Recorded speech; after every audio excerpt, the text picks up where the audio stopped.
plus profond, c'est là que tu nous emmènes.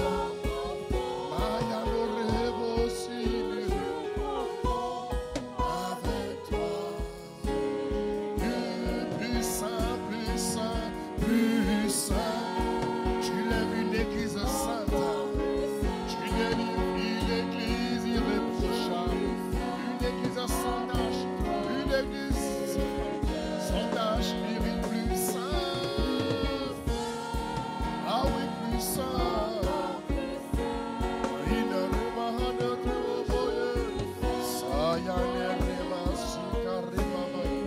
Ah oui, plus saint, plus saint, plus saint, plus saint. Ah. En cette fin d'année, nous disons plus saint. En ce dernier trimestre de l'année, nous disons plus saint, plus saint, plus saint. Aïe, Rémosso. Plus saint, plus saint, plus saint.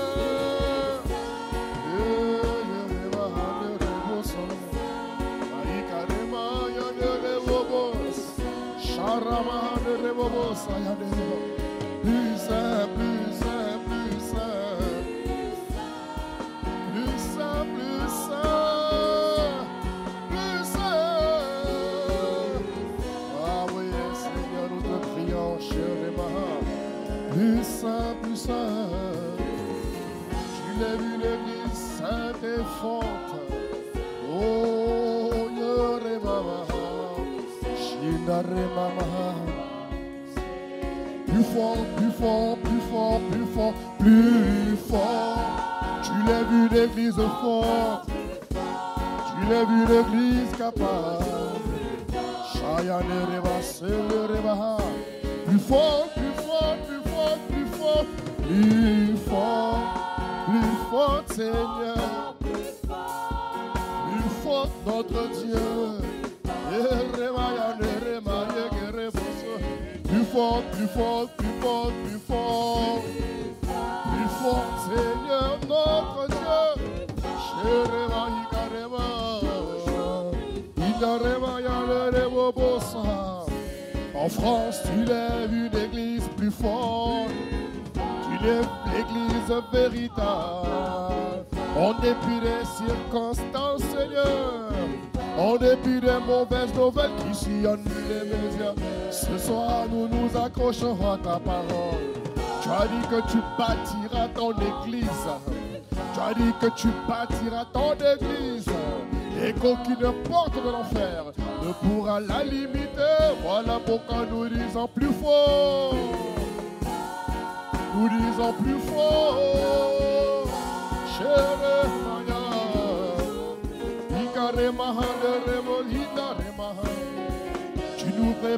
Tu nous prépares à la conquête et l'expansion. Plus fort, plus fort, plus fort. Oh, plus fort, plus fort, plus fort, plus fort. Ah oui, plus fort Jésus. Ah oui, plus fort notre Dieu. Plus fort, plus fort, plus fort, plus fort, plus fort. Plus fort Jésus. Plus fort Seigneur. Plus fort, plus fort, plus fort, plus fort, plus fort. Plus fort Seigneur notre Dieu. Plus fort Seigneur notre roi. En ce dernier trimestre, tu révèles l'église forte pour l'année 2021, les années à venir, pour les derniers temps, Seigneur, de la fin du monde. Tu révèles ton église forte, Seigneur. Nous te prions plus fort, plus fort, plus fort. Encore une fois. Encore une fois.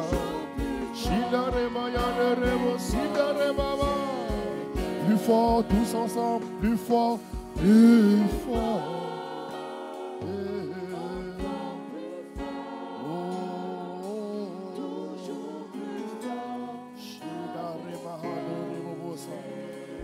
que tu peux le dire plus fort, plus fort, plus fort, plus fort. Mon frère, ma soeur, on y va.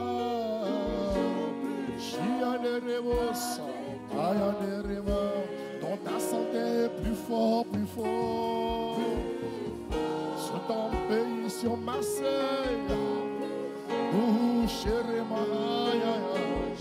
Ah, mon frère, rappelle-toi. Une ville est élevée par la bénédiction des hommes droits. Lorsque l'église dit fort, le pays sera fort. Mais lorsque l'église dit faible, le pays sera faible. Parce qu'une ville est élevée par la bénédiction des hommes droits. Plus fort, plus fort, plus fort, plus fort. Alors qu'il risque, c'est compliqué. Nous déclarons que Marseille sera plus fort, plus fort, plus fort. Chia de réponse. Plus fort, plus fort, plus fort, plus fort. Nous disons plus fort. Nous déclarons plus fort.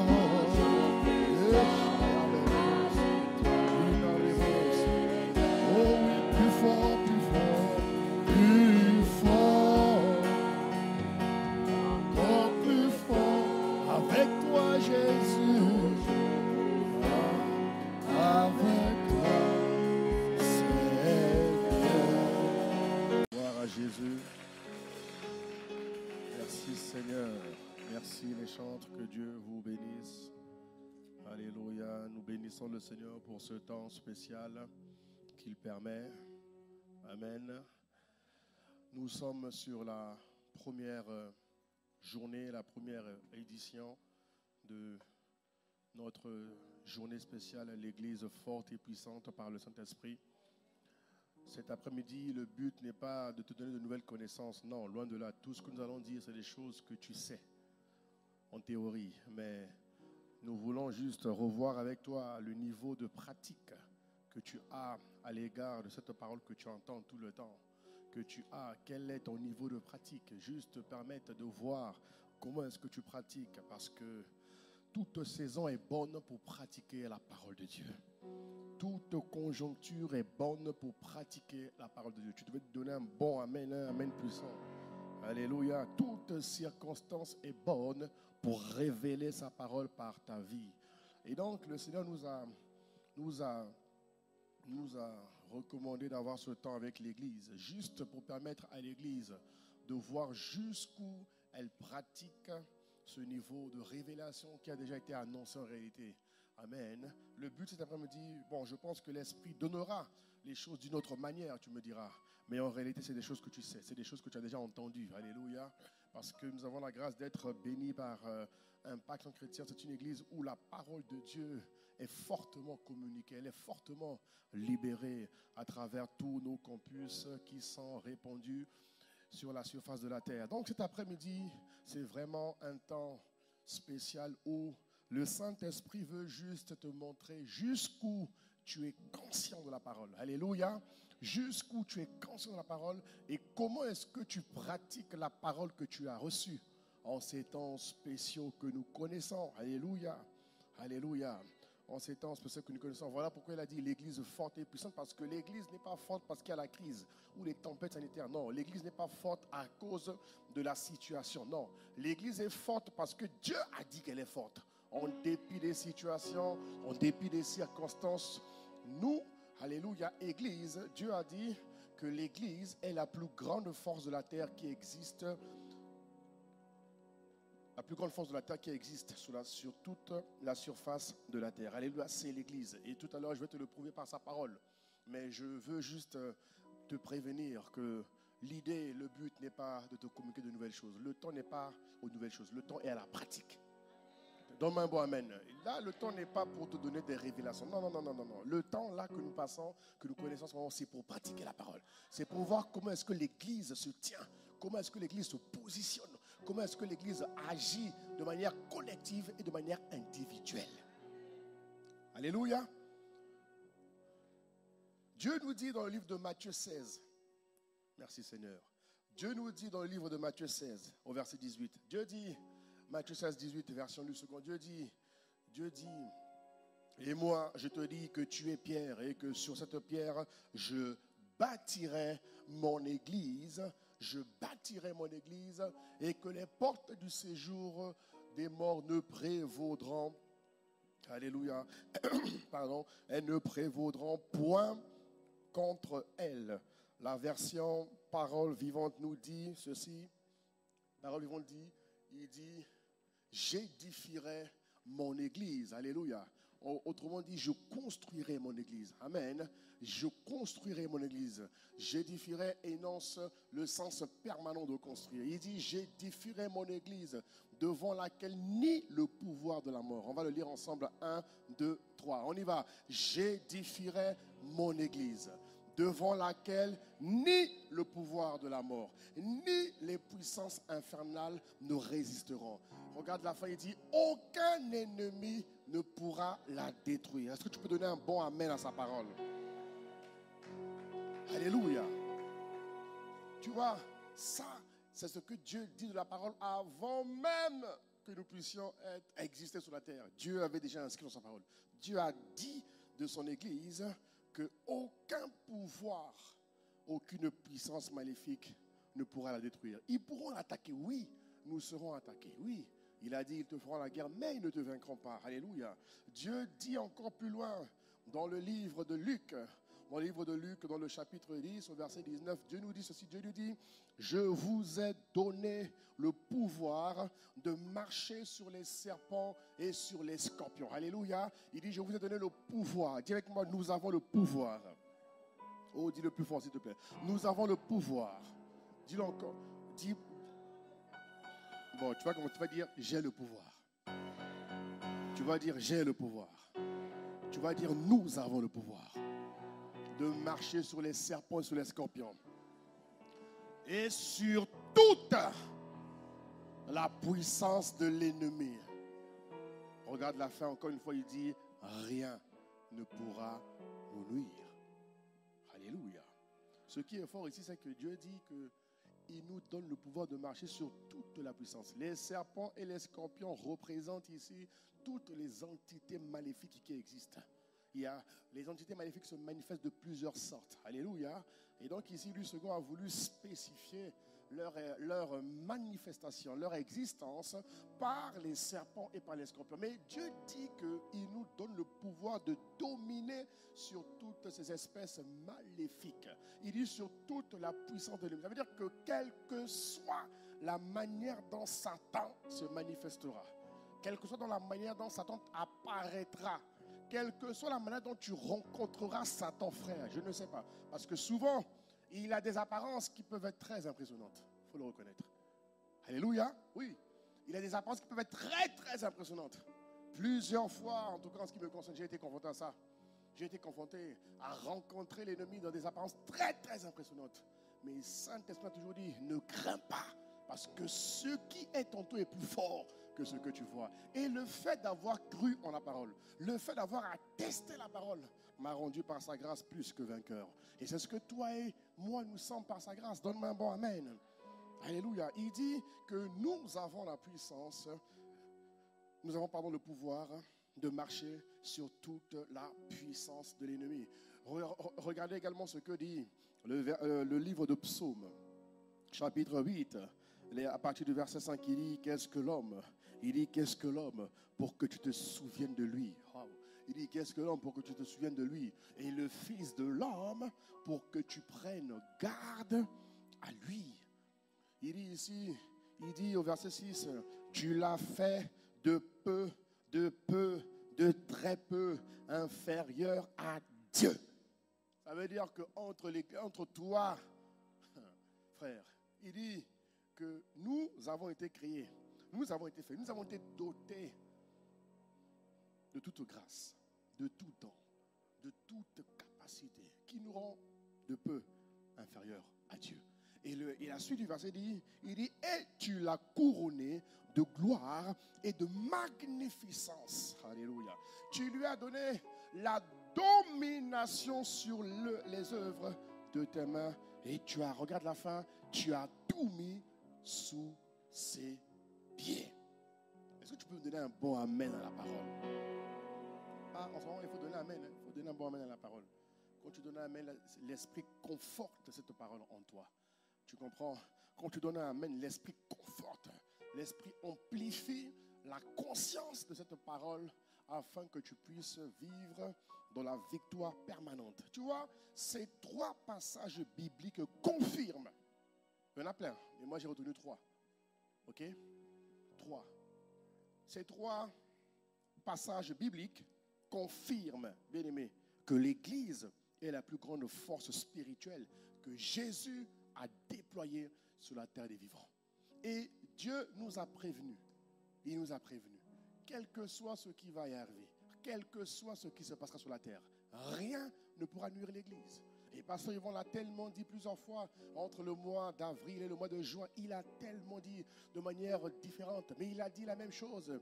Il a dit qu'aujourd'hui, la raison pour laquelle la terre n'est pas détruite, c'est parce que le sel est encore là. Rappelle-toi, il a pris l'exemple en disant qu'à l'époque, lorsqu'on ne voulait pas, lorsque la technologie, alléluia, n'était pas encore assez développé, on se servait du sel pour éviter la pourriture de la nourriture. Il a dit et il a donné la même illustration pour nous, pour éveiller nos consciences en nous montrant qu'aujourd'hui, tout ce qui se passe ne peut pas tuer l'Église. Non, au contraire, la terre évite d'être détruite parce que l'Église est là.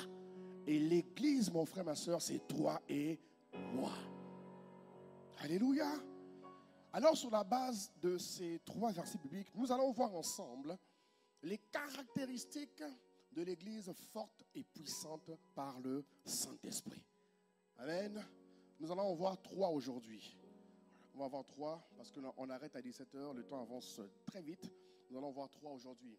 Nous allons voir 3 caractéristiques, Jésus le français, 3 caractéristiques de l'Église forte et puissante. Et je te rappelle, s'il te plaît, quand on parle ici de l'Église, c'est toi et moi. Donne un mot amen. Donc, en fait, je vais te rappeler tes caractéristiques à toi. Je te dis, hein, je vous dis la vérité, bien-aimés. On a entendu beaucoup de paroles. Mais moi, ce qui compte, c'est l'impact de la parole. C'est le niveau de pratique. Il y en a, ils ont tout reçu. Tout reçu. Vous savez, surtout ici, vous avez fait les 101, vous avez fait les 201, les 301, les 401, maintenant même 501. Tout est là, quoi. Excusez-moi, non, là, je vais être un peu... Tout est là. Vous avez fait IEBI. Pour ceux qui ont fait la première vague, vous avez fait Poimano, hein, l'école des bergers. C'est-à-dire que tout est là, bien-aimé. Mais Jésus a dit, hein, à celui qui a beaucoup reçu, on demandera. Répète encore. À celui qui a beaucoup reçu, on demandera. Ça veut dire que le Saint-Esprit sera plus exigeant avec ceux qui ont beaucoup reçu. En l'occurrence, ICC. Amen. C'est écrit, c'est biblique. Trouvez-moi la référence biblique, vous allez voir, s'il vous plaît. Ceux qui ont beaucoup reçu, nous qui avons beaucoup reçu, tous les dimanches, on reçoit. Tous les vendredis, on reçoit. Alléluia. Maintenant, à un moment donné, bien aimé, c'est dans ce genre de circonstances que nous devons exprimer tout ce que nous avons reçu. C'est dans ce genre de circonstances que l'Église doit relâcher ce que nous avons reçu. Et je crois que tu n'es pas un auditeur oublieux.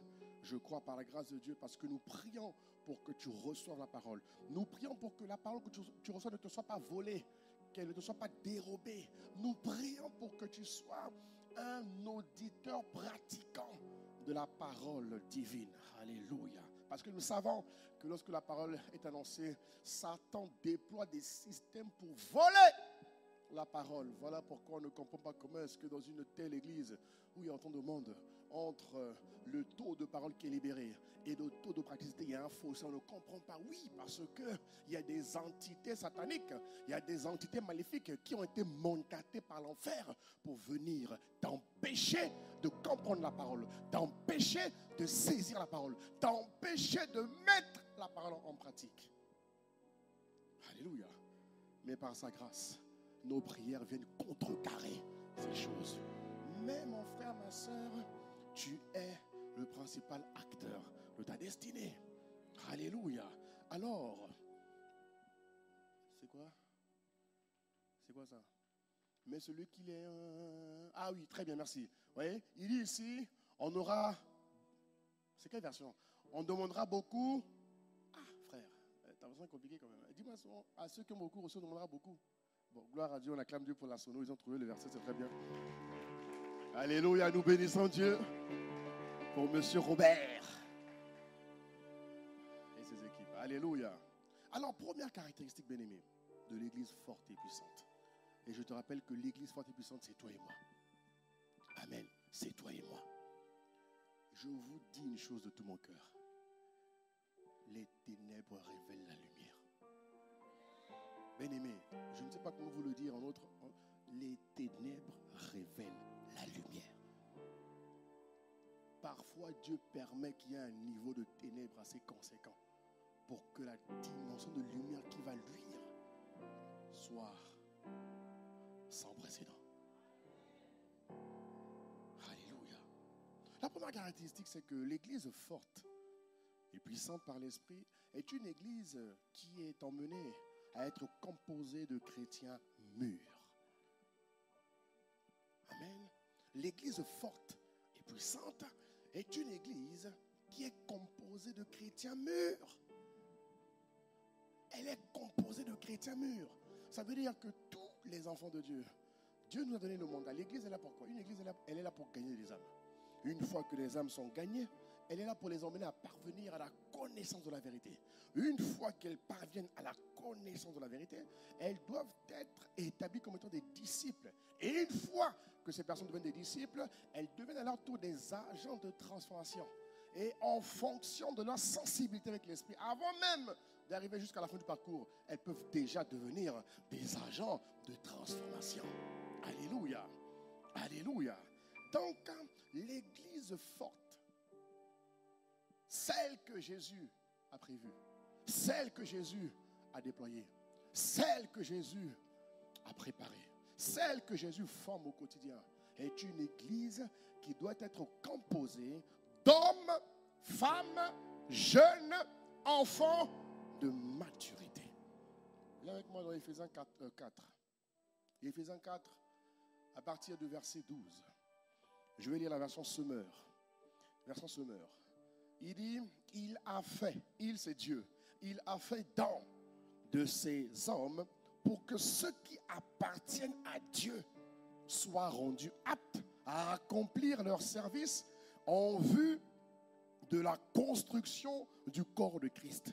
Verset 13. Ainsi, nous parviendrons tous ensemble à l'unité dans la foi et dans la connaissance du Fils de Dieu, à l'état adulte. Dis avec moi, à l'état adulte. Dis avec moi, à l'état adulte.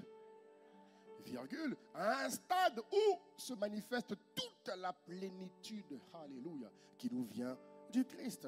Verset 14, il dit, de cette manière, nous ne serons plus de petits enfants ballottés par les circonstances, ballottés par les conjonctures, ballottés comme des barques par les vagues et emportés ça et là par le vent de toutes sortes d'enseignements à la merci des hommes habiles à entraîner les autres par l'esprit d'erreur. Regardez ce que dit la version parole vivante. Il dit, je vais lire la parole vivante, il dit, à partir du verset 12, que nous dit parole vivante. Parole vivante nous dit ceci, il dit, tous ces dons ont été accordés pour le perfectionnement des chrétiens. Quel don, pasteur Yvan? Quel don, pasteur Yves? Quel don, tous les pasteurs qui sont à ICC? Dieu a accordé ces dons pour que par ces personnes, pour que ces personnes soient des micros par lesquels ils passent pour te perfectionner. Ça veut dire que chaque dimanche, frère, tu es perfectionné. Chaque vendredi, tu es perfectionné. Chaque matin, quand tu te connectes au temps de prière, tu es censé être perfectionné par toute la vie de l'Église et ses activités. Donne-moi un bon amen. Voilà.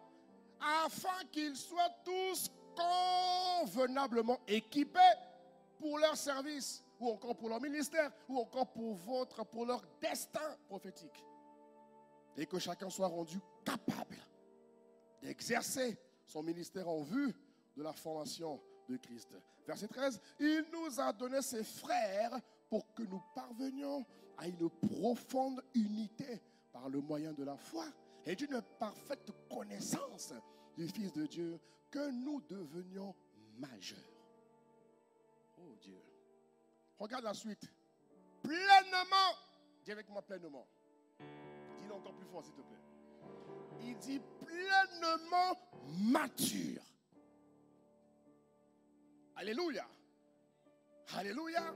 Il dit pleinement mature. Et que notre personnalité, quelle personnalité? Laquelle? Pas la personnalité que tu as dans le monde. Non. La Bible dit que si quelqu'un est en Christ, c'est une nouvelle création. Amen. On parle de la personnalité que tu es devenu par le fruit de l'enseignement. Ça veut dire que la parole est venue, elle t'a changé. La parole est venue, elle a enlevé tout ce qui caractérisait le monde en toi. La parole a dépouillé la puissance de la chair en toi. La parole t'a renouvelé. Et tu deviens dans une phase où tu revêts le caractère de Christ. Voilà pourquoi il dit ici que notre personnalité atteigne son plein épanouissement sur qui? Sur uniquement le modèle de Christ. Alléluia. Voyez-vous, donc ce passage ici, Éphésiens 4, nous montre à quel point Dieu envoie sa parole pour une seule chose, pour te perfectionner, pour te développer, pour te changer, pour te transformer.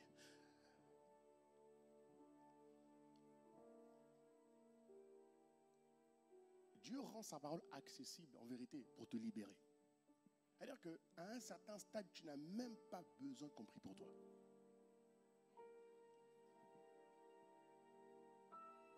Lorsque tu as connecté avec la parole, en dépit de ton histoire, frère, chacun a une histoire. Chacun a une histoire sur la terre. Chacun. Moi qui te parle, j'ai une histoire. Nous tous, nous avons une histoire. Amen. Et l'histoire de l'un n'est pas plus compliquée que l'autre. Pourquoi? Parce qu'on n'a pas le même destin. Chacun a son histoire. Même s'il y en a qui veulent toujours nous faire remarquer que leur histoire est plus significative que les autres. Mon ami, tu es qui pour dire ça? Tu es personne. Chacun de nous a son histoire. Dis Amen.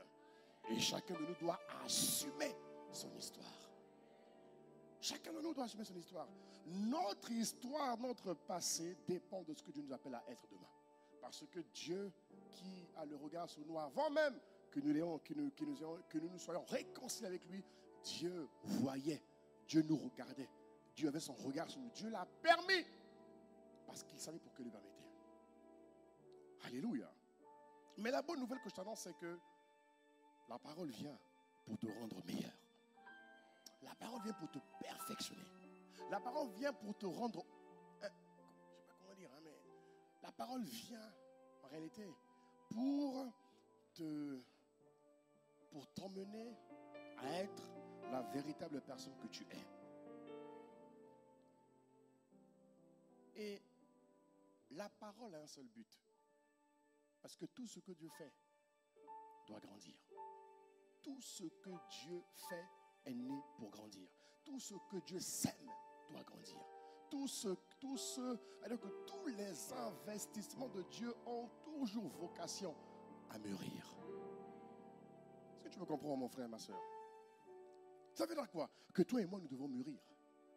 L'église forte et puissante est une église qui doit mûrir, qui doit grandir. Elle doit profiter des circonstances et des conjonctures pour mûrir. Elle doit profiter, bien aimé, des conjonctures pour découvrir Dieu différemment.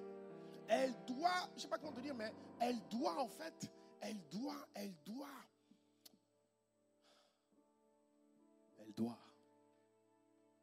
profiter de chaque moment de la vie.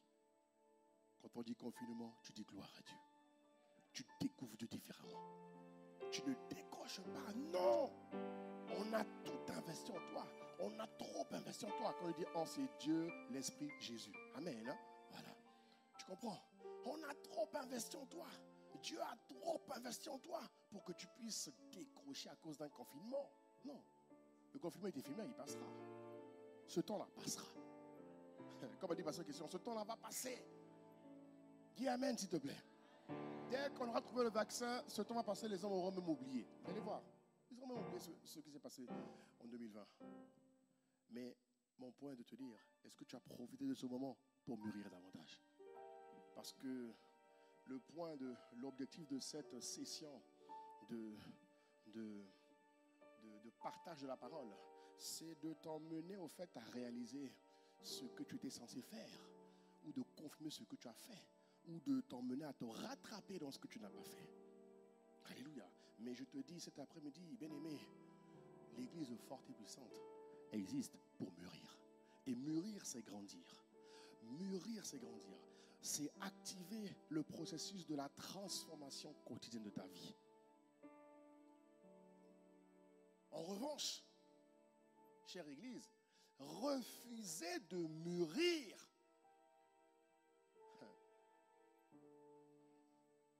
est une chose que nous devons aborder. Alléluia. Tu me trouveras peut-être un peu dur, mais je ne suis pas dur, je te donne la parole telle qu'elle est. Je me base sur ce que tu as reçu. Je ne me base pas sur comment tu te sens aujourd'hui. Non. Je me base sur ce que tu as reçu. Amen. Donc, il faut comprendre. Ne dis pas que le pasteur dit non. Le pasteur se base sur ce que tu as. Je n'ai pas entendu. Sur ce que tu as. Je te parle sur la base de ce que tu as reçu. Pas sur la base de comment tu vas aujourd'hui. Non. Faites comme Dieu. Nous, on se base sur ce que tu as reçu. Si tu n'as pas reçu, on comprend. Mais nous, on se base sur ce que tu as reçu.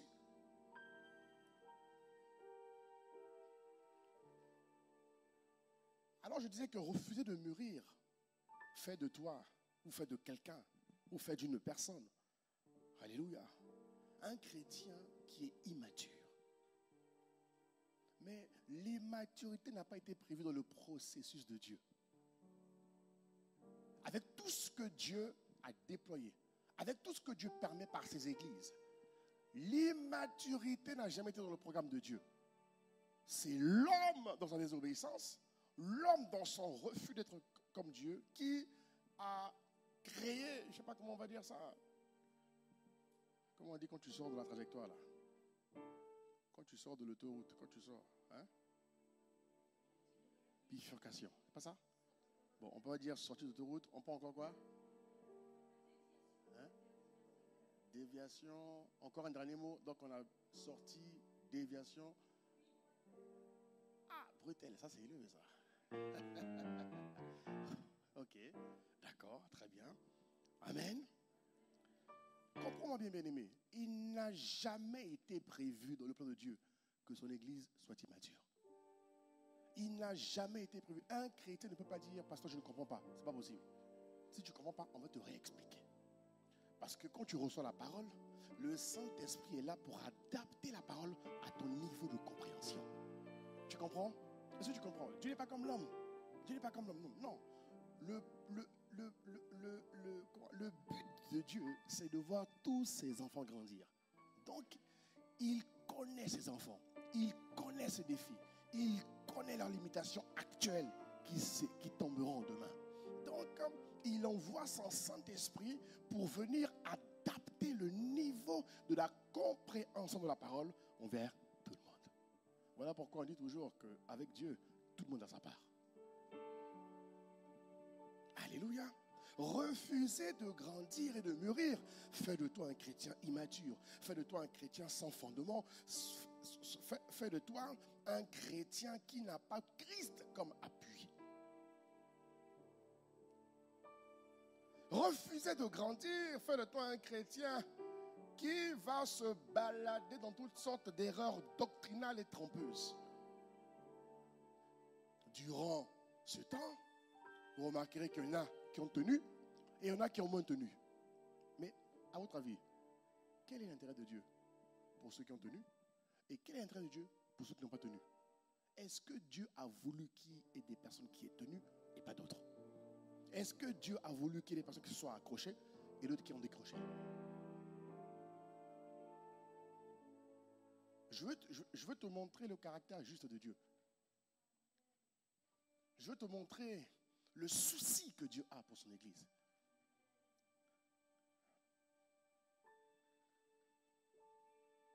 Il nous dit dans le verset 15, Éphésiens 4, 15, il dit, en professant la vérité dans l'amour, nous grandirons à tous égards en celui qui est le chef, Christ. Alléluia. Et croître en Christ, c'est se soumettre et obéir à Dieu en s'y conformant dans tous les domaines de sa vie. Bien-aimé, s'il te plaît, les défis existent pour tout le monde. Alléluia. Tout le monde a des problèmes. Tout le monde a des défis. Mais Dieu ne veut pas que ses enfants tombent. Dieu ne veut pas que ses enfants reculent. Dieu ne veut pas que ses enfants stagnent. Il n'a jamais été prévu dans le plan de Dieu que les défis, les problèmes, les conjonctures nationales, les pandémies et épidémies fassent regresser l'Église. Alléluia. Au contraire, selon la parole et selon ce que nous avons reçu, toutes ces choses doivent nous rendre plus forts. Et vous savez, c'est ce que le pasteur Yvon dit en ce moment que beaucoup n'arrivent pas à comprendre. Et moi, j'écoute ses oreilles qui n'arrivent pas à comprendre. Ils disent, mais nous, on est là. Mais comment il peut... C'est-à-dire qu'ils disent, mais comment il peut dire des choses? Mais c'est vrai, il a raison. Une épreuve doit nous rendre plus forts, oui ou non? Une conjoncture doit nous rendre plus forts. Pourquoi elle nous rend plus forts? Parce qu'elle nous permet de nous appuyer et de pratiquer ce que nous avons reçu.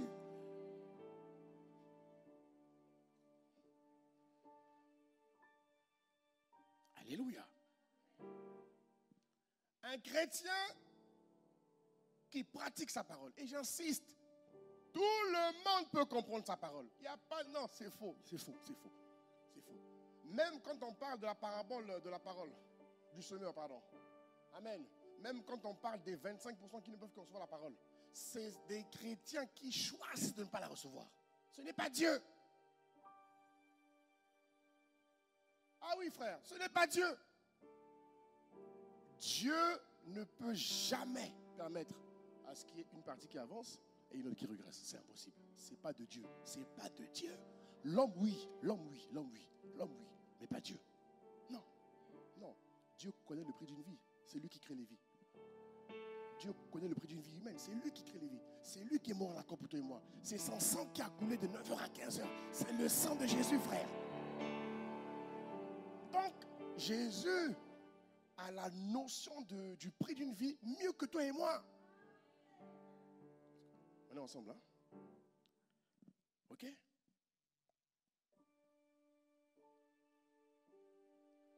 T'emmener à grandir, frère. T'emmener à mûrir. Fais de toi un chrétien juste. Fais de toi celui qu'on appelle le juste. Ou encore la juste. La juste, ça ne sonne pas bien, la juste. Bon, on va dire juste. Amen, parce que la juste, c'est pas très français, tu vois. Mais comme c'est spirituel, alléluia, bon. Quand on dit juste, sache que tu es dedans. Amen.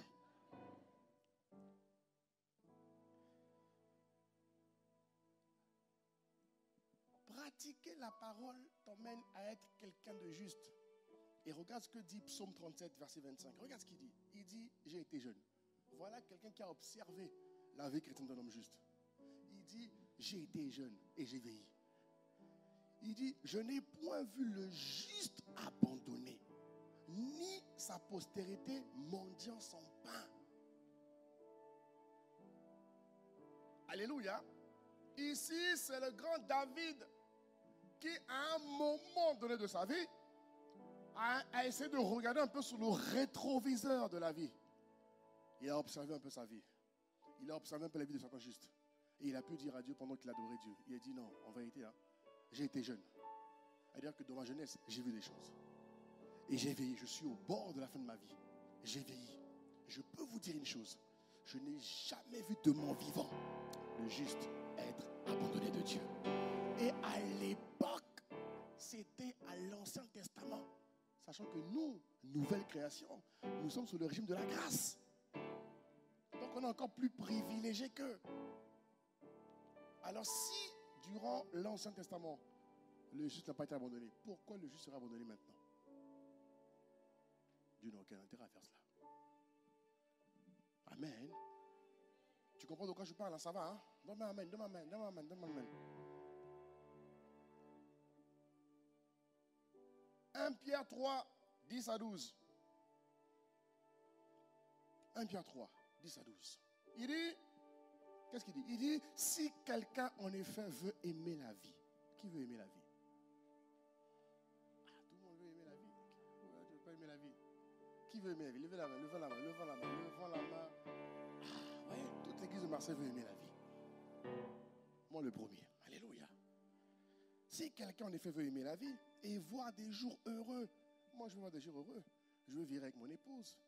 Je veux voir le fruit de ma semence, ma postérité grandir. Je veux voir mon église grandir. Je veux voir les enfants des Tougués grandir. Je veux voir tout le monde. Oui ou non? Je veux vieillir en restant fort par la grâce de Dieu. Amen. Regarde ce qu'il dit. Il dit que celui qui veut voir des jours heureux, préserve sa langue du mal et s'élève des paroles trompeuses. Regarde ce qu'il dit. Regarde ce qu'il dit. Verset 11. Il dit qu'il s'éloigne du mal et fasse le bien. Ici, il parle du chrétien. Il ne parle pas du païen. L'apôtre Pierre ici parle du chrétien. L'apôtre Pierre ici écrit dans un contexte où ils ont été attaqués pendant près de 200 ans. À l'époque, lorsque Rome a été brûlée, Néron a fait croire au peuple romain que c'est les chrétiens qui avaient été à la manigance de cet incendie. La ville avait été totalement incendiée. Et lorsque Néron a fait cela, l'Église a connu une persécution terrible. L'apôtre Pierre a vu sa femme mourir. On l'a obligé à voir sa femme mourir. Elle a été décapitée. Est-ce que vous comprenez de quoi je parle? Paul décapité. Tous ont été exterminés. Ils sont rentrés dans les maisons à l'époque. Mais ce qui est fort, c'est que dans l'histoire, on nous raconte que toutes ces personnes, lorsqu'elles mouraient, elles partaient heureuses. Elles étaient joyeuses. Elles communiquaient jusqu'au dernier souffle de leur vie une espérance en Christ. Alléluia!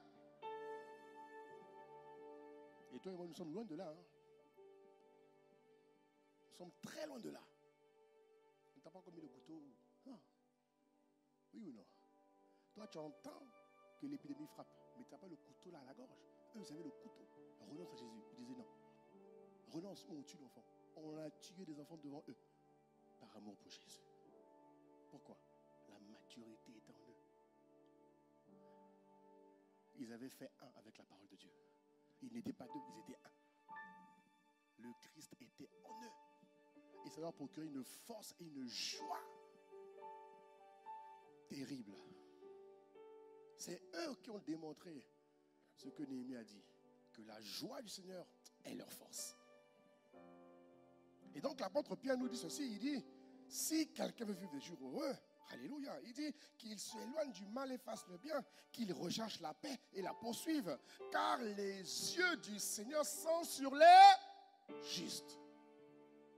Amen.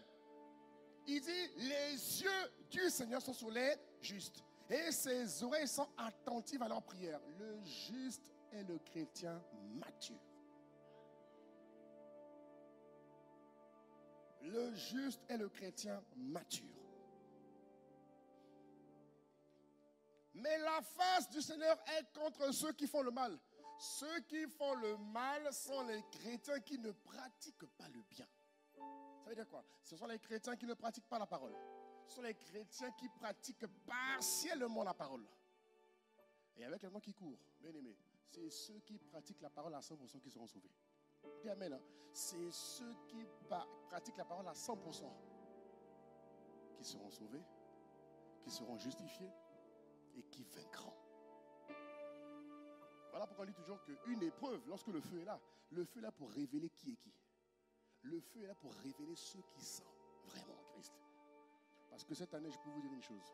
En tout cas, je ne sais pas pour vous, mais moi, je sais que beaucoup de chrétiens sont partis cette année. Beaucoup. Beaucoup. Ils étaient en Christ, mais ils sont partis. Peut-être que c'était leur temps, tu me diras. Peut-être, je n'en sais rien. Moi, je ne suis pas Dieu. Peut-être que c'était leur temps. Peut-être. Mais je pense aussi que pour d'autres, ce n'était pas leur temps, forcément. 2020 a été une année vraiment... Enfin, a été. On a encore un mois à vivre, tu me diras. Encore 2 mois. Une année particulière de combat spirituel. Une année particulière où l'Église a été éprouvée. L'Église a été pesée. pesait. Et ça continue, il nous reste encore 2 mois. Mais toi et moi, nous vaincrons par la grâce de Dieu. Tu vois, première chose, l'église forte et puissante est emmenée à mûrir. Elle est emmenée à grandir. Elle est emmenée à fleurir, frère. Elle ne peut pas rester là où elle était hier. Non, c'est impossible. C'est impossible. Deuxième caractéristique. Alléluia. Deuxième caractéristique, c'est que l'église forte et puissante. Remettez-moi là, j'ai un peu chaud, s'il vous plaît. Deuxième chose, c'est que l'église forte et puissante porte du fruit en tous ses ans. Remettez-moi. Il fait chaud, les amis. Ou vous voulez pas chaud? Bon, en tout cas, moi j'ai chaud. S'il vous plaît. Deuxième caractéristique, je disais que l'église forte et puissante porte du fruit en toutes saisons. Tu peux noter, hein? Deuxième caractéristique de l'église, c'est que l'église forte et puissante par le Saint-Esprit, elle porte du fruit en toutes saisons. Dis avec moi, je porte du fruit en toutes saisons.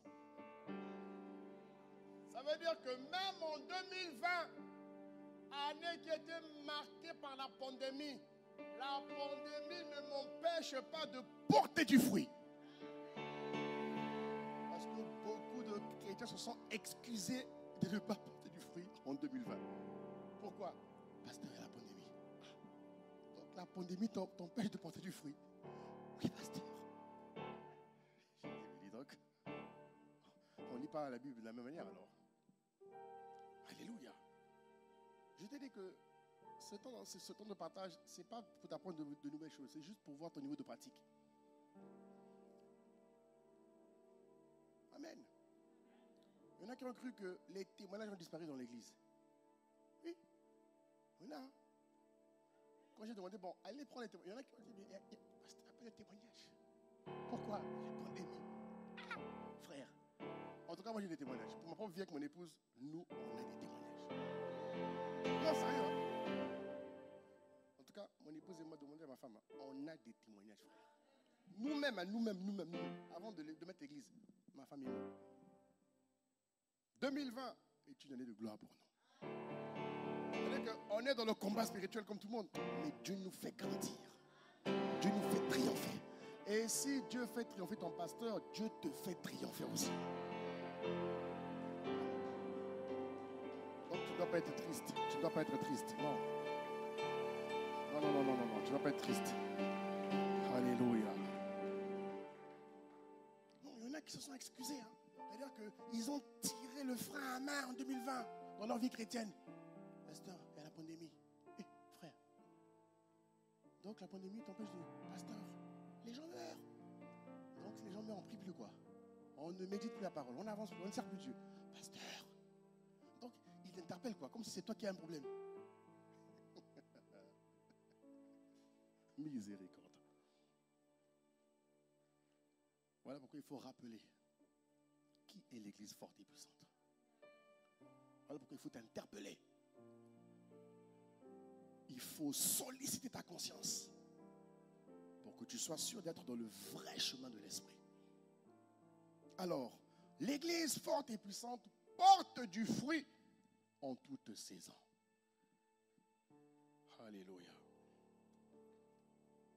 Notre texte d'appui, elle sera dans le livre de Jean. Jean, chapitre 15.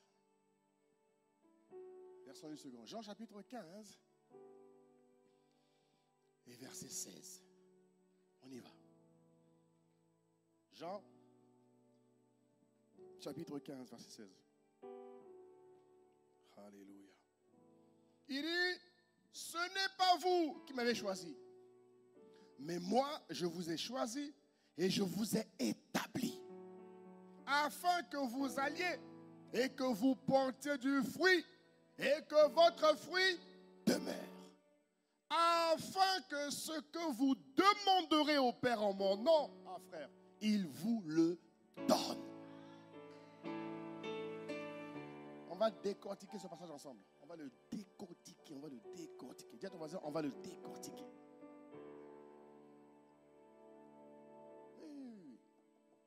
que ce passage révèle 5 vérités. En tout cas, d'après mon étude, ce passage révèle 5 vérités. On va encore le relire. Il dit, ce n'est pas vous qui m'avez choisi. C'est moi qui vous ai choisi. Premièrement, Dieu t'interpelle. Dis, attention, être chrétien n'est pas de ta volonté, c'est de ma volonté. Faire partie de la famille de Dieu n'est pas ton propre désir, c'est mon désir. Alléluia. Il dit ensuite, il dit, afin que vous alliez et que vous portez du fruit. Encore une fois, il confirme que celui qui a été choisi par Dieu doit porter du fruit. Dis amen, s'il te plaît. Ensuite, il dit que le fruit que tu portes doit demeurer. Parce qu'on peut porter du fruit à un moment donné et après on sèche. Amen. Mais Jésus dit ici que le fruit que tu portes, il doit s'asseoir et se déployer encore. Il ne doit pas s'asseoir et sécher. Alléluia. Afin que ce que vous demanderez au Père, il vous le donne. Ça veut dire que Jésus ne peut rien te refuser. Jésus ne peut rien te refuser. Ce n'est pas à cause de la pandémie que Jésus va faciliter ton départ d'une entreprise. Ce n'est pas à cause de la pandémie que Jésus va te rendre pauvre. Ce n'est pas à cause de la pandémie que Jésus va permettre que tu trimes comme d'autres triment. Frère, il faut comprendre la parole. Il faut comprendre la parole. 5 vérités. Première vérité. Bon, je l'ai déjà dit. Première vérité, c'est que les croyants ont été élus par le salut en dehors de tout mérite. Première chose, c'est Jésus qui te veut chrétien, ce n'est pas toi. Hein? Amen, amen. Il faut qu'on soit clair là-dessus. Jésus t'a choisi, il m'a choisi pour que nous fassions partie de la famille de Dieu. Et l'un des objectifs de l'élection souveraine de Dieu à ton égard, à mon égard, est que nous soyons bénis de la révélation qui consiste à porter du fruit spirituel. Dis avec moi, je dois porter du fruit. J'insiste, hein, il y a des gens qui m'ont dit, c'est-à-dire qu'ils se sont excusés de ne pas grandir à cause de la pandémie. En 2020, là, ils ont refusé tout effort. Ils ont mis l'esprit de côté. Frère, la vie chrétienne est une vie de cœur. La vie chrétienne, c'est d'abord individuel avec Jésus. Hein. C'est d'abord Jésus et toi. Avant la dimension collective.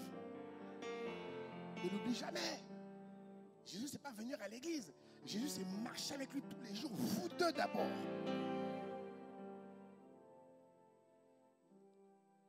Ok? Donc, la première vérité, c'est que nous avons été choisis pour le salut, en dehors de tout mérite. Et première vérité, c'est que nous devons porter du fruit. Ah, dis-le encore, je dois porter du fruit. Nous devons, que tu sois pasteur, que tu sois responsable, que tu sois star, que tu sois frère, qu'importe. Tant que tu es en Christ, nous devons porter du fruit. Et en 2020, toi et moi, nous devons fleurir par la grâce de Dieu. Amen. C'est sa parole qui le dit, c'est pas moi qui le dis. C'est sa parole qui le dit. Alors, premièrement, il dit que nous devons porter du fruit spirituel. Deuxième chose, il nous explique comment porter le fruit. Dans Jean 15, 16. Deuxième vérité, il dit que le fruit en question doit être défini par une attitude pieuse. Alléluia. Le fruit mentionné en Jean 15, 16, il dit que vous portez du fruit et que votre fruit demeure. Autrement dit, c'est lorsque tu portes du fruit et que ce fruit demeure, tout ce que tu vas demander à Dieu, il te l'accorde. Dieu t'accorde ce que tu demandes parce que tu portes du fruit. Quand tu ne portes pas de fruit, tu n'es pas sûr d'obtenir tout ce que Dieu te demande. Alléluia. Il faut qu'on se comprenne. J'ai encore eu d'autres cas. Mais pasteur, moi j'ai demandé. J'ai reçu une soeur récemment à Paris la semaine dernière. Ça fait. C'est-à-dire qu'elle a demandé. Et en plus, elle est star. J'ai dit, hé ma soeur, tu es star. Tu as demandé, tu t'es refusé. J'ai dit, non, c'est bizarre. Regarde ce que Jean 15 dit. Jean 15 dit que quand tu portes du fruit et que le fruit demeure, tout ce que tu demandes, Dieu te le donne. Si tu as demandé et que Dieu ne t'a pas donné, c'est que le fruit.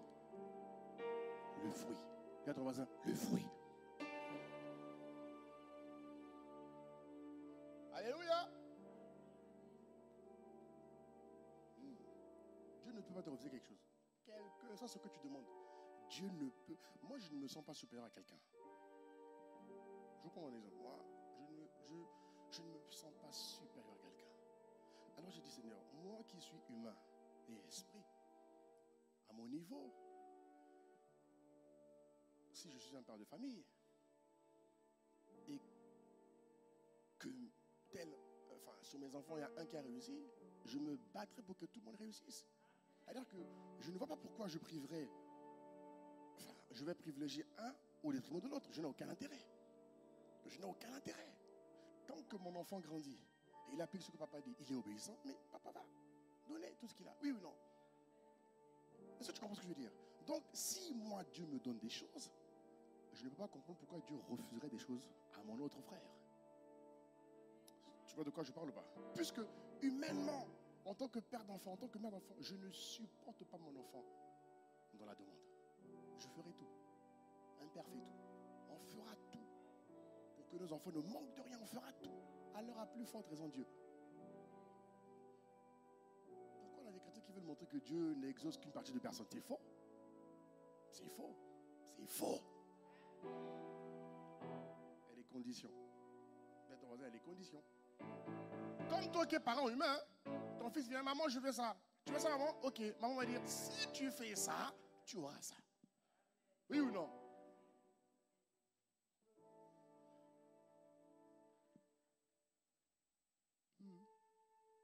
J'ai vu beaucoup de demandes. On a envoyé un questionnaire aux stars, là, de Marseille, de Montpellier, de Nice, Paris. J'ai vu les demandes. J'ai vu. J'ai dit, waouh. J'ai dit, Seigneur, mais ça, là, tu ne peux pas faire ça pour eux. Ça, là. Elle dit que j'ai vu les demandes. J'ai vu toutes les demandes. J'ai vu alternance. J'ai vu CDI. J'ai tout vu, quoi. J'ai vu mariage. J'ai tout vu. Amen. J'ai tout. J'ai dit, Seigneur, mais ils te servent. Les stars te servent. Il dit, mais moi, je ne veux pas leur priver de quoi que ce soit. Mais je n'ai aucun intérêt, fils. Je n'ai aucun intérêt. Mais le fruit doit demeurer. Le fruit. Alléluia. Deuxième vérité. Sur Jean 15. Le fruit est attendu dans une conduite, dans une attitude pieuse. Cette attitude pieuse, tu la trouves en Galates 5, 22. Je lis la version Semeur. Il dit, mais le fruit de l'esprit, c'est l'amour, c'est la joie, c'est la paix, c'est la patience, la bonté. Choses que tu connais encore une fois. Tu connais ces choses, parce qu'on a déjà prêché ici. Tu connais ces choses. Mais ma question n'est pas de te demander si tu connais ces choses. Ma question est de te demander comment tu pratiques ces choses. Parce qu'il faut que tu sois débarrassé de la mentalité qui consiste à croire que Dieu exauce les autres et pas toi.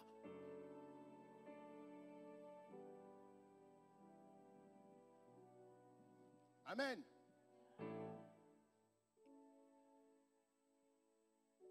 L'attitude pieuse, c'est le caractère. C'est une chose sur laquelle nous insistons tellement ici. Et on ne se lassera jamais d'insister. Moi, j'ai demandé à Dieu, j'ai dit, Seigneur, rends-moi capable de ne pas me lasser. Tous ceux qui servent Dieu, tous ceux qui sont responsables, tous ceux qui sont menés demain à conduire des ministères dans nos églises, tous ceux qui sont menés à être responsables d'église dans nos églises, Père, la grâce de veiller à ce que le caractère soit éprouvé, soit évalué, et que le caractère soit divin. Parce qu'un conducteur qui n'a pas le bon caractère, c'est un danger pour l'Église. Ils ne se rendent pas compte. C'est plus tard qu'ils se rendent compte. Mais plus tard, il est déjà dans le mouvement. Il a emmené l'Église déjà. Au début, il nous trouve dur. Mais plus tard, quand il est humble, il comprend que c'est pour lui qu'on fait ça. Je vous assure, même vous-même, vous êtes père, vous êtes dans vos différentes responsabilités. Quand le caractère n'est pas là, c'est très dangereux. Le caractère peut te faire rater beaucoup de choses. Même si tu as une bonne situation sociale. Ce n'est pas la situation sociale qui t'emmènera au ciel. Tu peux avoir de belles choses, belles maisons, belles voitures, tout ce que tu veux, beaux costumes. Ce n'est pas ça qui t'emmènera au ciel. C'est le caractère divin pratiqué sur la terre qui t'emmènera au ciel.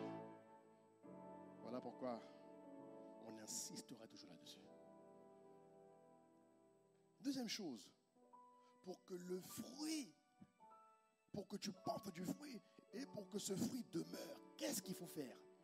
Selon Jean 15, 16. Troisième chose, c'est que le fruit est attendu dans une conduite juste.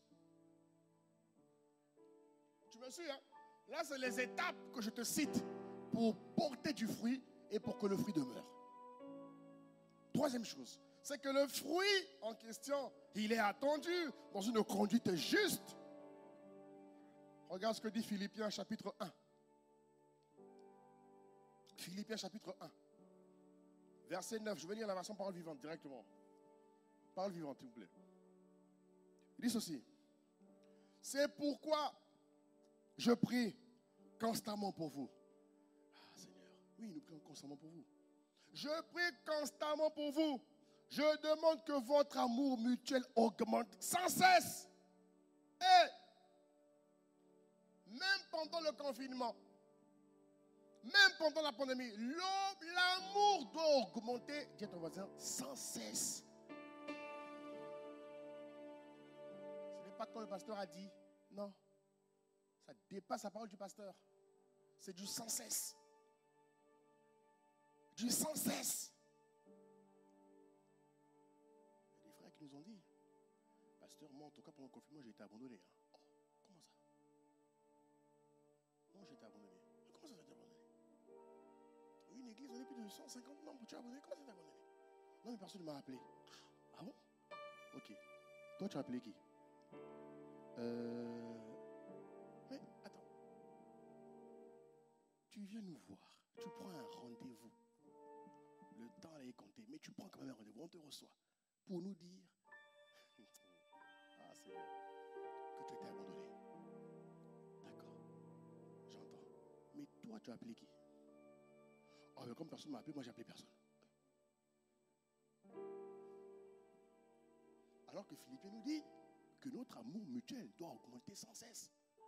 N'attendons pas que l'autre agisse, c'est moi qui agis. Pourquoi? Je marche sous la révélation de la parole de Dieu. C'est-à-dire que je ne dépends pas du comportement et de l'acte de l'autre. Non, non, non, non, non, non. La vie chrétienne avec l'Esprit de Dieu m'emmène à poser des actes. Tout le temps. On donne un bon amen, s'il te plaît. Il dit, mais si toi tu n'as pas appelé, pourquoi tu revendiques l'appel des autres? On est une église. Mais, ok, on est une église, je l'entends. Mais est-ce que tu es dans le en? Oui, oui. Peut-être que c'est à toi d'appeler. Oui. La vie chrétienne ne consiste pas seulement à recevoir. Non. D'ailleurs, la vie chrétienne n'a jamais consisté à recevoir. Paul a dit qu'il y a plus de joie à donner qu'à recevoir. Tu vois? Mais les gens s'attendent seulement à ce que ce soit le pasteur ou le responsable ou le frère, pas lui.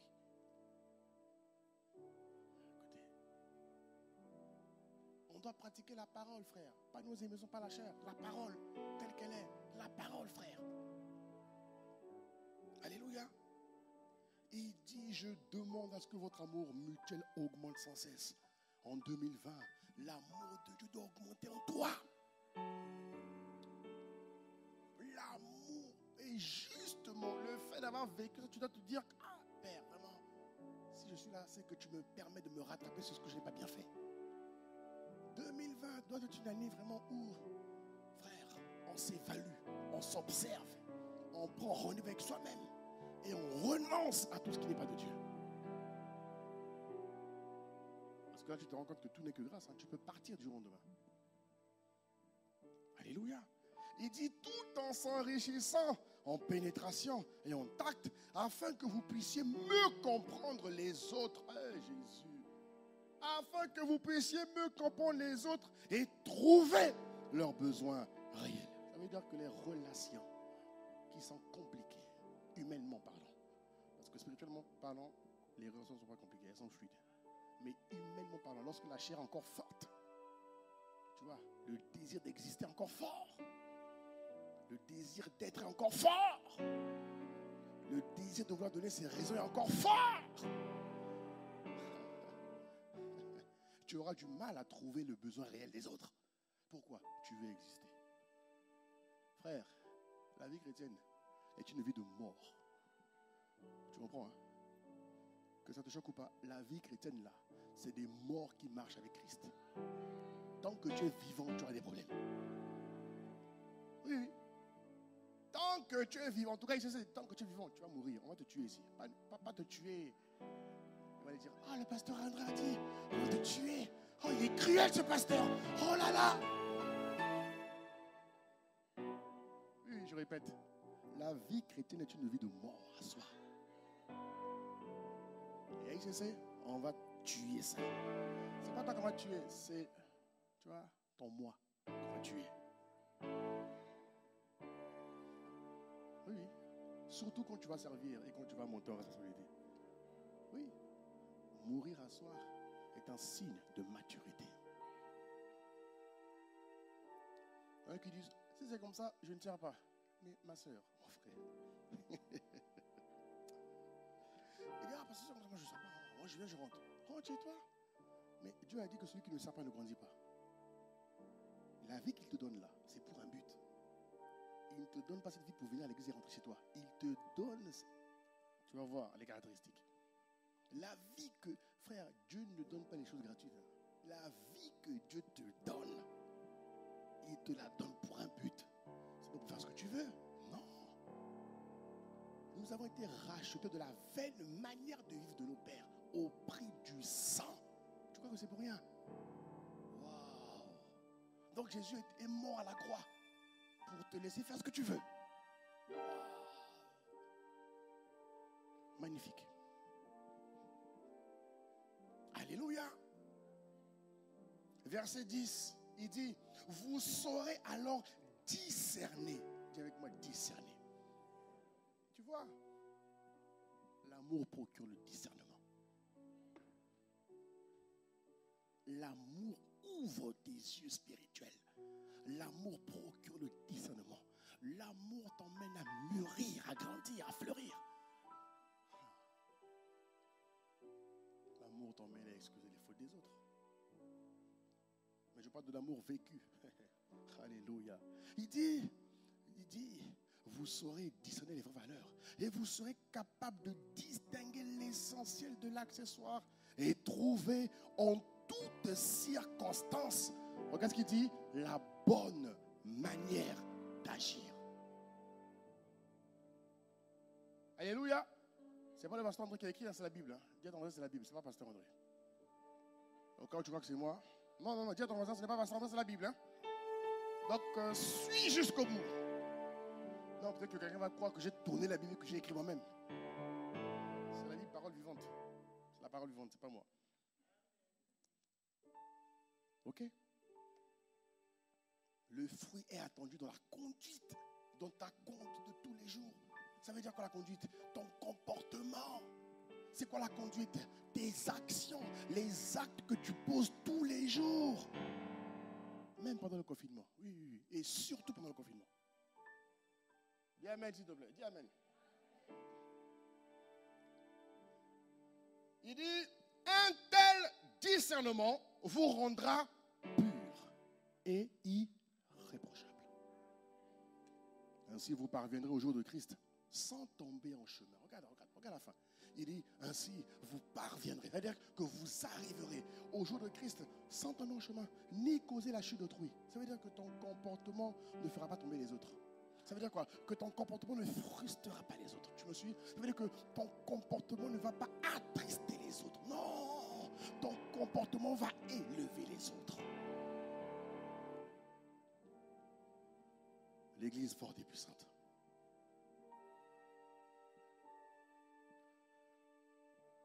Verset 11. Ça, verset 11. Vous paraîtrez chargés de fruits. Amen. Vous paraîtrez chargés de fruits. Que fait mûrir en nous la vie nouvelle. Quelle vie nouvelle? Produite par Jésus-Christ. Dis avec moi, portons du fruit.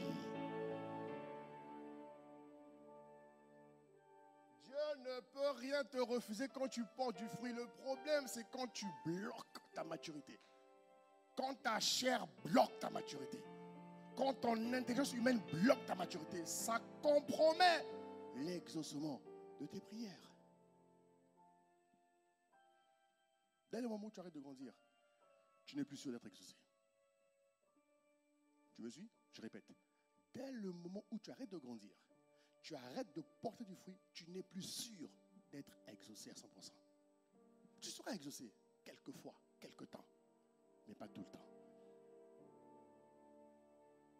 Qui le dit? Jean 15, 16.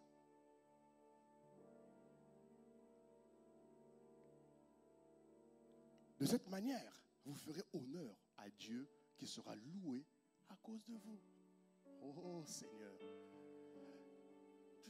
Dieu sera loué à cause de toi, frère. Tu vois, c'est comme ça que moi je prie. Hein? Alléluia. J'ai dit, Seigneur, accorde la grâce d'être chargé de fruits qui fait mûrir Marseille. Alléluia. Dis avec moi, je dois porter du fruit. Dis encore, je dois porter du fruit.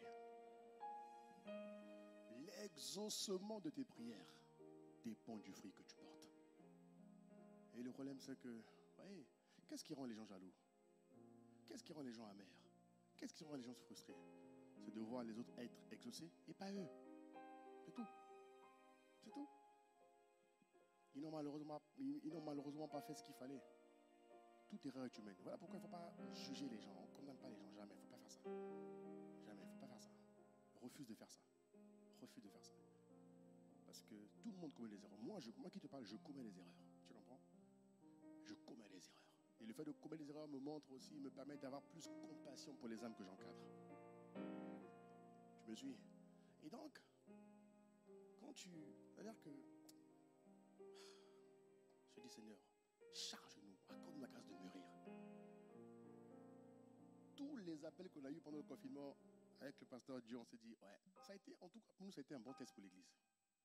Parce que vous savez, parfois on est là, on enseigne ensemble, on dit des choses, on enseigne, on fait les réunions de disciples, on fait les réunions de binômes, on fait toutes sortes de choses. Et le confinement a été pour nous un bon test. Ça nous a permis de voir en fait comment l'église est en réalité. Alléluia! Oh, tu es calme, hein? Oui. Parce que beaucoup de gens se cachent parfois derrière plein de choses. Mais en tout cas, nous, le confinement nous a permis de voir comment va l'église. Le confinement nous a permis de révéler qui est qui. Oui. Oui.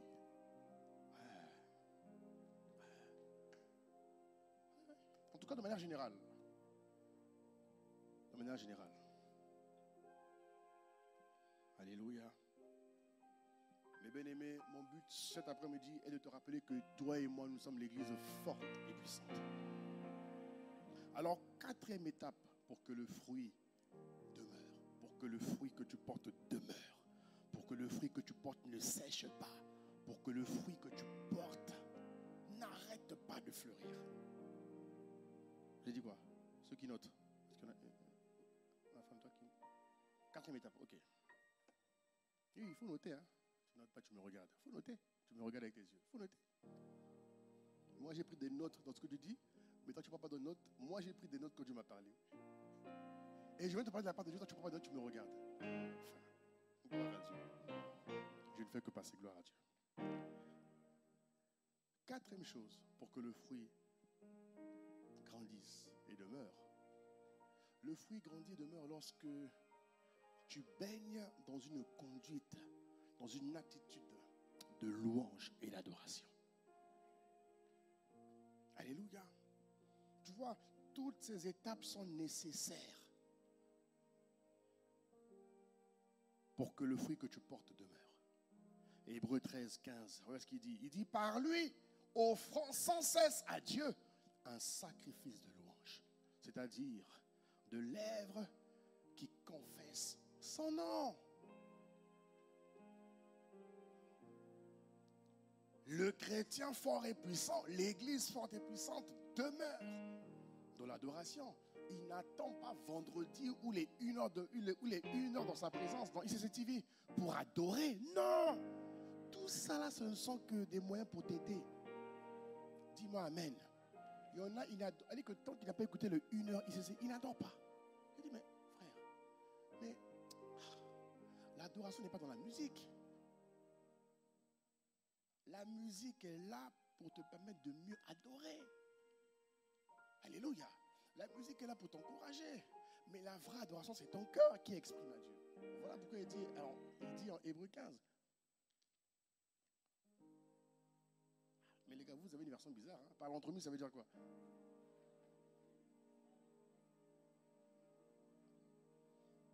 C'est quelle version ça? Par l'entremise. Ma revers. C'est quelle Bible que tu nous sors aujourd'hui, vraiment? Par l'entremise. Eh bien, dis donc, c'est quelle version ça? C'est la version crampon ou quoi? Comment? Ah, c'est par l'entremise. Oh, miséricorde. Oh, Seigneur. Ok, d'accord. Bon, en tout cas, on prend le second. On adapte le texte en fonction du rhéma. Amen. Cinquième chose. Tu vois, 5 étapes. 5 étapes pour que le fruit que tu portes demeure. Et lorsque tu pratiques ces 5 étapes, Dieu va t'exaucer.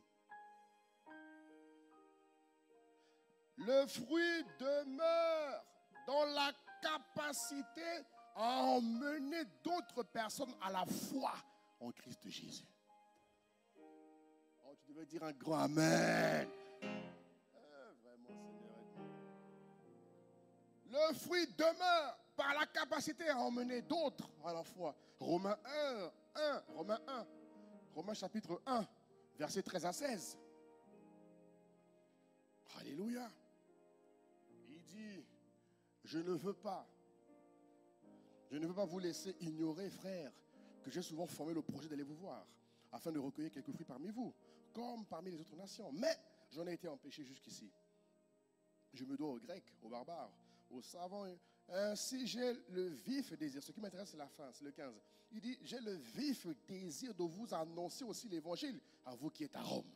On sait tous que Rome était païen à l'époque. Alléluia. Je n'ai point honte de l'évangile. C'est une puissance de Dieu pour le salut de quiconque croit. Amen. Amen. 5 étapes qui te permettront de porter du fruit. Pourquoi?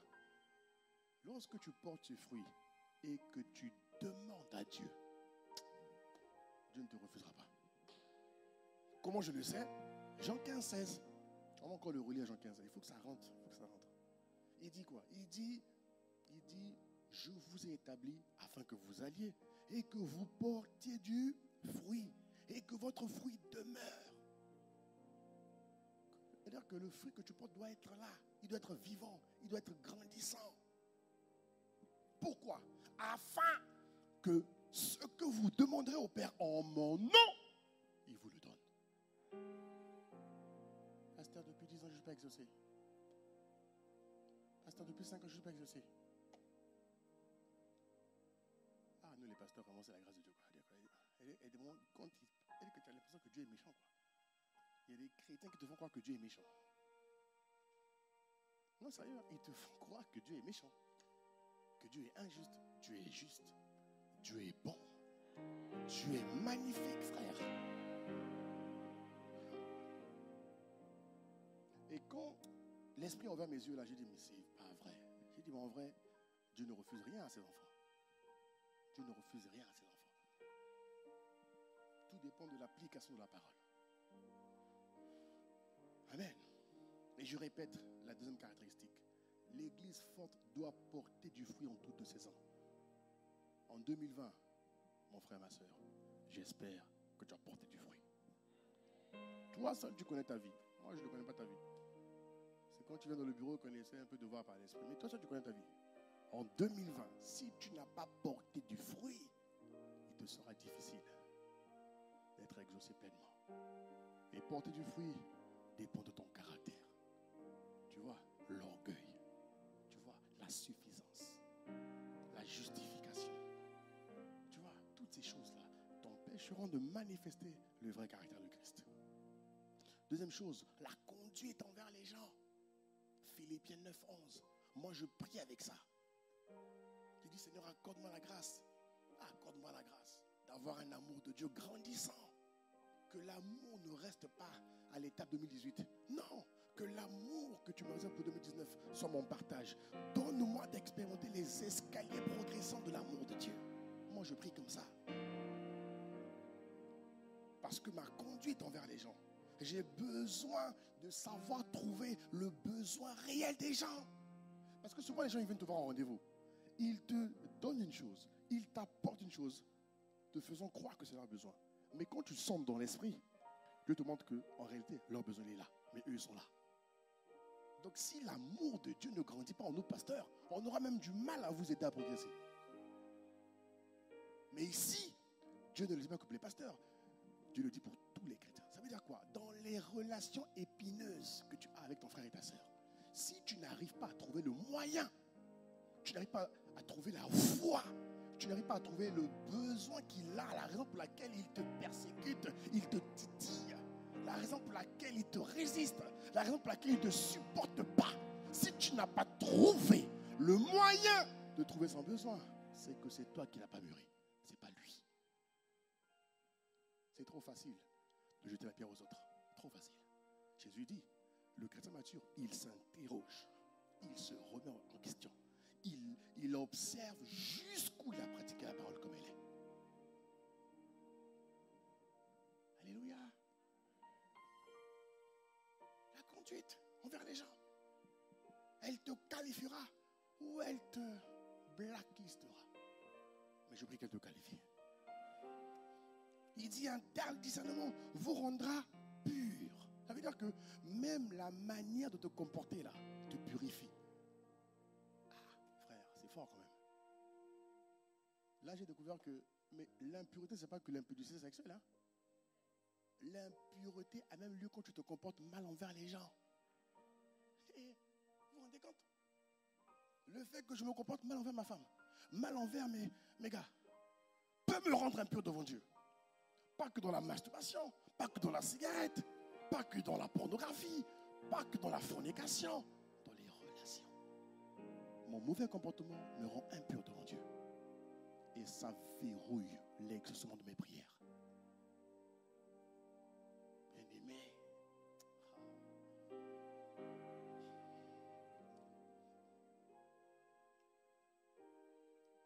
Verset 11. Ma prière pour Marseille, pour Montpellier, pour Nice, pour le sud de France. Il dit, vous paraîtrez chargés de fruits.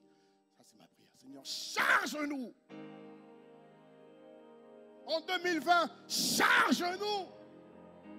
Oh Père, que celui qui n'a pas porté du fruit, Seigneur, bloque-le, interpelle-le, pousse-le à te rencontrer, afin que nous tous, nous puissions être chargés de fruits. Chargés de fruits.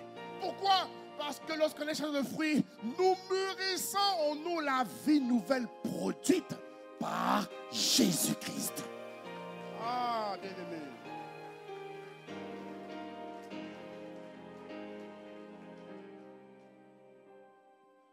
Ah, bien-aimé. Waouh. J'ai dit, Seigneur, accorde-nous la grâce de te faire honneur.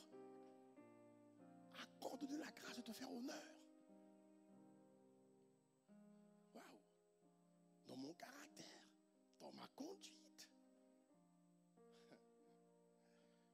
Il dit, vous ferez honneur à Dieu, qui sera loué à cause de vous. Est-ce que Dieu, frère, à cause de vous? Alléluia. Tu vois, ce n'est pas que dans les résultats de ton travail que Dieu est loué à cause de toi. Parce que là, il pense que parce qu'il a bien travaillé, le pasteur va le louer, va l'acclamer. Il pense que parce qu'il a été performant dans le travail, le pasteur va le louer, va l'acclamer. Non. Non. Non. C'est pas que ce paramètre-là. C'est tout l'ensemble. Tu travailles bien, gloire à Dieu, mais tu as un bon caractère. Tu as une bonne conduite. Tu sais trouver le besoin réel des autres. Tu n'es pas que fermé dans ton coin. Non. Tu sais trouver le besoin réel des autres. Tu apprends à comprendre les autres. Tu apprends, tu te décarcasses. Tu dis, mais ce n'est pas possible. Même si la personne semble plus mature que toi, moins mature, là n'est pas le point. Dieu dit qu'en ce qui te concerne, toi, tu dois trouver le besoin réel. Tu dois comprendre pourquoi. C'est-à-dire que ne ramène pas tout à l'attaque. Il y a des chrétiens, hein? Non, pasteur, je suis attaqué. Qui t'a attaqué? Oh non, le frère là. Oh frère, comment il t'a attaqué? Il t'a attaqué. Récemment, que mon épouse en a reçu une de nos responsables. Oh, Seigneur. À Paris. Donc, parce qu'elle ne se comprenait plus avec les autres, elle a voulu partir. J'ai dit, mais tu es responsable. Ouais, trouvez le besoin réel. J'ai dit, mais c'est pas comme ça que ça fonctionne. Non, mais pendant tant d'années, on s'est entendu. Comme là, on ne s'entend plus, peut-être que c'est le temps pour moi. J'ai dit, mais tu racontes n'importe quoi. Il y a un dérèglement quelque part, ma soeur. Fais attention. Et on nous a présenté ça. La vie chrétienne, frère, est la plus belle vie qui est disponible pour l'homme sur terre. Alléluia.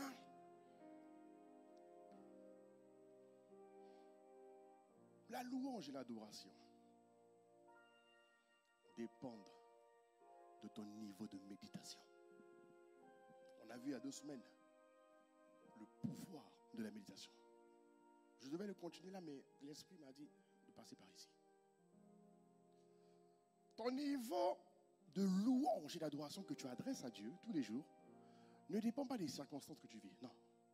Elle dépend de ton niveau de méditation. C'est-à-dire que plus tu vas méditer la parole, plus tu vas t'enraciner dans la parole, cette révélation va dégager en toi une action de grâce que tu voudras adresser par un chant de louange ou d'adoration. Et cette louange et adoration qui émane de la parole va te frayer des chemins de victoire. C'est pour ça qu'il dit ici en Hébreux 13-15, il dit, oui, il dit, offrant sans cesse un sacrifice de louange. Pourquoi tu offres un sacrifice de louange? Il y a quelque chose qui t'emmène à offrir ce sacrifice de louange. Est-ce une bonne nouvelle? Pas forcément. Est-ce une mauvaise nouvelle? Ça peut être le cas. Mais ce n'est pas forcément cela. Non. Ce qui t'emmène à offrir un sacrifice de louange, c'est la parole méditée qui a éveillé ton esprit, qui a illuminé les yeux de ton cœur. Donne-moi un bon amen si tu me suis. Et je termine avec ça et on va prier. 5e chose, il dit, le fruit demeure dans la capacité à emmener d'autres dans la foi. Et c'est la 3e caractéristique que nous allons voir. Et après on va prier. Et on va se séparer pour aujourd'hui. On va arrêter là pour aujourd'hui. 3e caractéristique, l'église forte et puissante évangélise les nations. Alors tu dois dire un bon amen. Ça vient du 5e point. Donc Jésus lui dit que pour que ton fruit demeure, bon caractère, bonne conduite, louange, adoration, gagner les âmes. Gagner les âmes. Parler de Jésus. Amen. Tu n'es pas obligé d'être un évangéliste. Non. Gagner des âmes. Parler de Jésus.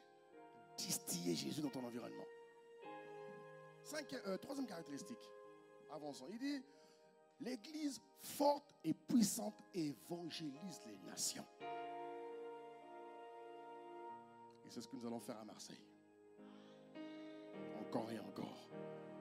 Jésus dit en Marc 16, verset 15, il dit, Jésus nous donne le mandat d'aller partout dans le monde prêcher la bonne nouvelle à toute la création. Alléluia.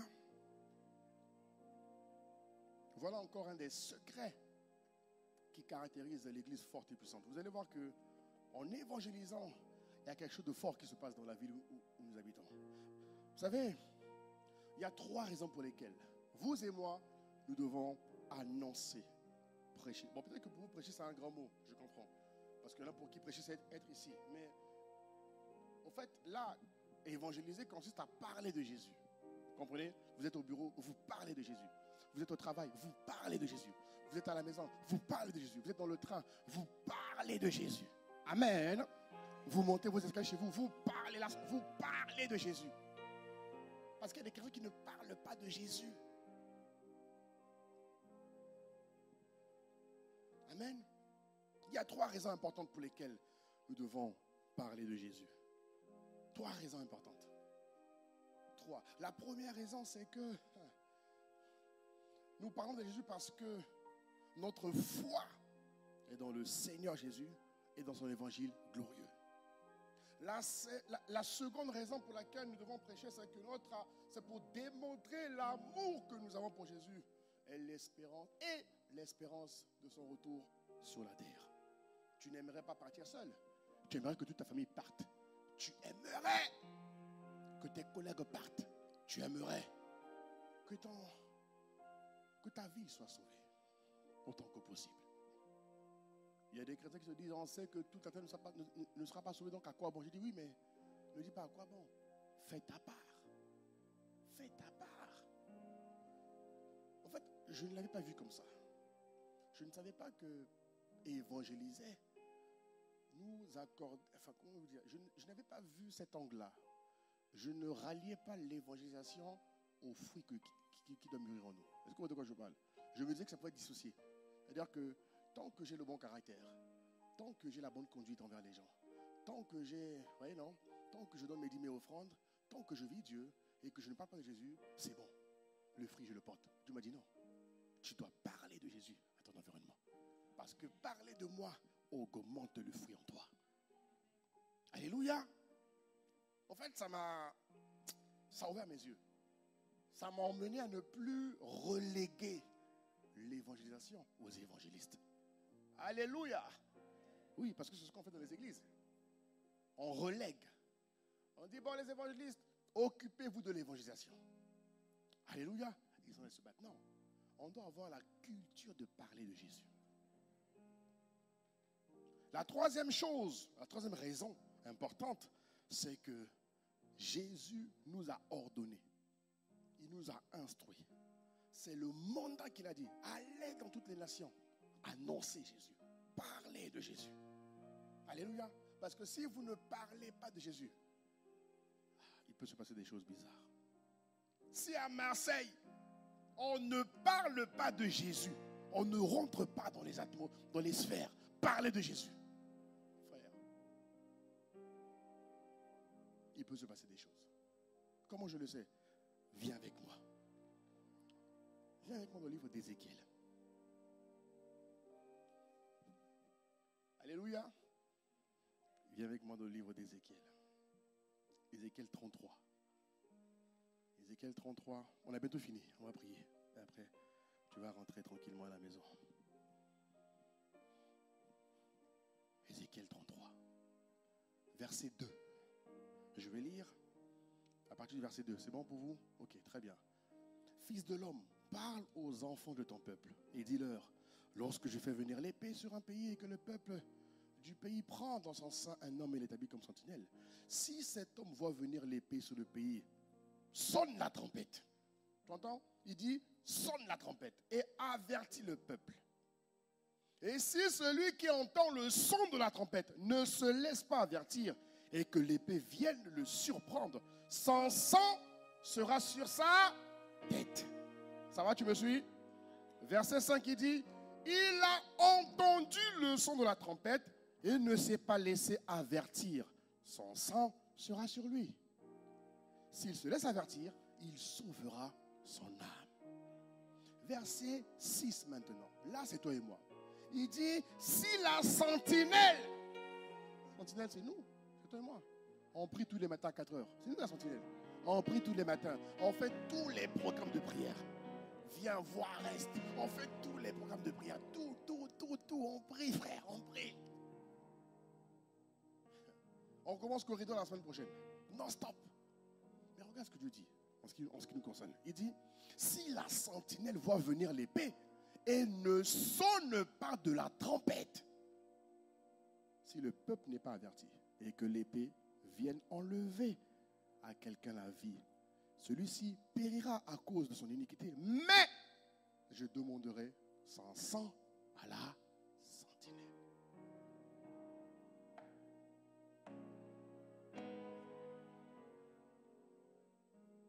Dis-moi amen.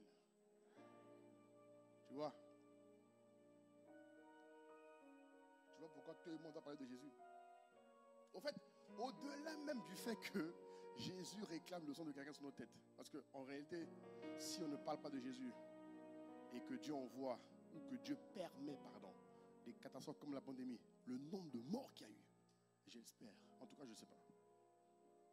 Mais Dieu dit que lorsque des catastrophes vont surgir sur la terre, si le peuple est averti et qu'il reste dans l'iniquité, ce sera leur problème. Mais si l'Église n'a pas fait son travail, Dieu réclamera leur sang sur nos têtes. Dis-moi amen. Ça veut dire que l'Église a la responsabilité de parler de Jésus. On ne doit pas se lasser de faire ce travail. Amen. On ne doit pas se lasser. Jésus nous a... L'Esprit me disait, au contraire, plus ça barde. J'ai dit, mais Seigneur, là c'est compliqué, là on est en restriction et tout. Bon, les gens on peut... Il dit, mais les gens quoi? Les gens ont ma vie. Ils se protègent, ils mettent les masques, ils vont une demi-heure, 1 heure, ils rentrent chez eux. Mais au moins vous parlez de Jésus.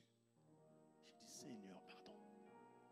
Parce que si ces personnes-là partent et que vous essayez de destiner à leur parler et que vous ne leur avez pas parlé, je réclamerai le sang sur votre tête. Et autre chose. Vous savez, beaucoup de catastrophes vont surgir. Et l'Esprit me révélait en fait que une des choses qui pourra assainir et qui pourra amoindrir les catastrophes sur la ville, c'est la propagation de la présence de Dieu.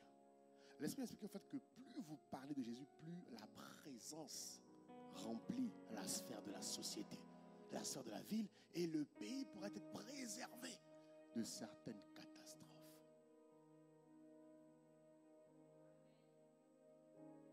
J'ai dit waouh. Quand j'ai eu ça, j'ai appelé mes gars et dit les gars, on doit changer. J'ai dit les gars, on doit se repentir. Là, c'est pas bon. Est-ce que vous vous rendez compte? Dieu me dit, mais ceux qui se cachent, on peut comprendre, mais il dit, il y a des gens dehors. Allez leur parler. Même s'ils vous disent non, parlez de Jésus. Il dit, spirituellement, pendant que vous parlez, vous distillez. Et les anges, ils tirent ça, ils étirent. Ils saturent la ville de la présence de Dieu grâce à vos paroles. Amen. Alléluia.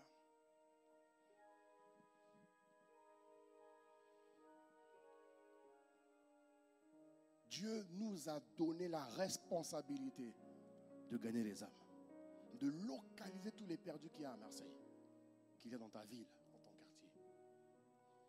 Amen. Rappelle-toi, en 2 Corinthiens 5 au verset 19, la Bible dit que car Dieu était en Christ réconciliant le monde avec lui-même, en n'imputant point aux hommes leur offense. Il a mis en nous la parole de réconciliation. Nous faisons donc, verset 20, les fonctions d'ambassadeur pour Christ. Et Dieu m'a dit, on est tout le temps un ambassadeur de Christ. Il dit, sauf quand c'était le confinement que personne ne rentrait, là on peut comprendre. Mais dès que tu as l'occasion, comme a dit Paul, il dit, prêche en tout temps. Parle de Jésus. J'ai dit, Seigneur, parle de Jésus. Tu es ton gardien, comme je fais souvent avec mon gardien. Mon type, je parle de Jésus, frère.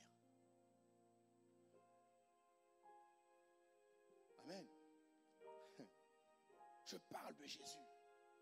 Mais Dieu dit, vous devez faire plus.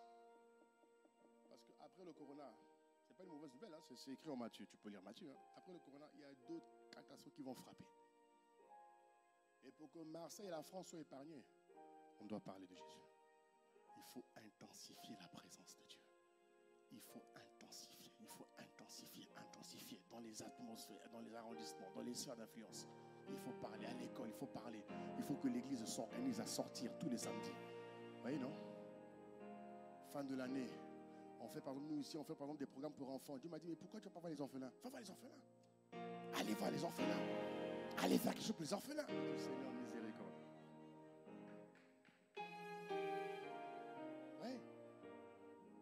Jacques 1, 27. C'est Jacques 1, je crois. Jacques 1, 27. Je ne l'ai pas marqué, mais je crois que c'est ça. Jacques 1, 27, rapidement, version semeur. Semeur. La religion authentique et pure aux yeux de Dieu consiste à aider les orphelins et les veuves dans leur détresse à ne pas se laisser corrompre par ce monde. Oui.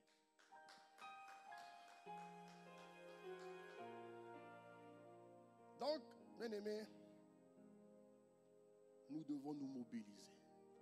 Et ça, l'Église va se remobiliser dans l'évangélisation. Dis-moi un bon amen. Maintenant, pour ceux qui n'ont pas qui ont perdu ce fardeau, ça arrive. Ça arrive. Ça arrive. Pour ceux qui ont perdu ce fardeau, de parler de Jésus, d'évangéliser. Il y a plusieurs étapes qui te permettent de revenir. Regarde ce que la Bible dit en Matthieu 9, 36. Là, je te montre comment prier pour avoir le fardeau de l'évangélisation. Comment parler de Jésus. Amen. Pour venir, là, je te montre comment évincer cette petite peur-là qui t'empêche de parler de Jésus. Comment la mettre dehors. Il dit, voyons la foule. Il dit, voyons la foule. Jésus fut ému de compassion pour elle parce qu'elle était languissante et abattue comme des brebis qui n'ont point de berger. Alléluia. La première chose qui consiste à parler de Jésus, qu'est-ce qui doit te motiver à parler de Jésus? C'est la vision spirituelle. La première chose pour laquelle nous devons prier, c'est avoir la bonne vision. Ça veut dire quoi? Ça veut dire que chaque fois que tu vois les gens dans la rue, tu dois les voir comme Dieu les voit en fait. Tu dois voir ces personnes-là comme étant des personnes, comme étant des brebis qui n'ont point de berger, qui n'ont point de repère. Elles sont apeurées, elles ont peur, elles paniquent, elles dépriment. Elles subissent au lieu d'agir. Avoir, bien aimé, la bonne vision des âmes comme Dieu les voit. Alléluia. Donc ça, on va insérer ça dans les sujets de prière. Pour que Dieu accorde la grâce à toute l'église de Marseille d'avoir une bonne vision spirituelle. De voir dans la rue des hommes et des femmes comme étant des brebis égarées qui n'ont point de berger. Amen. La deuxième chose, c'est avoir ce qu'on appelle la compassion pour les âmes. Toujours en Matthieu 9, 36, laissez-le là, il dit, il fut ému de compassion. La compassion se transmet, frère. Dieu te donne la compassion pour les âmes. Dieu te donne. Et la compassion se différencie de la pitié. Quand tu as pitié de quelqu'un, tu ne peux rien faire pour lui. C'est-à-dire que tu le vois, tu as attristé pour lui, mais tu ne peux rien faire pour lui. Mais quand tu as compassion de quelqu'un, la compassion, c'est l'amour pratique et agissant. C'est l'amour pratiqué. En tout cas, c'est l'amour agissant. C'est-à-dire que tu vois la personne souffrir et tu agis.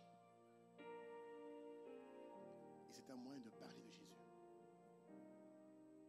comprenez? C'est un moyen de parler de Jésus. Pourquoi j'ai dit la semaine dernière, quand j'étais en réunion ISF, je leur ai dit, ciblez-moi les orphelins là. Cette fin d'année, on va les voir. On doit leur parler de Jésus. Je leur ai dit, au premier trimestre 2021, on va voir les veuves. Il faut parler de Jésus. Ça, c'est pour la compassion.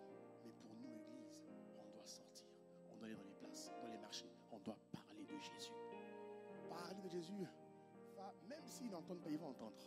Parce qu'on va prier pour eux avant de sortir. Alléluia. Alléluia. Troisième étape, je finis d'abord ça.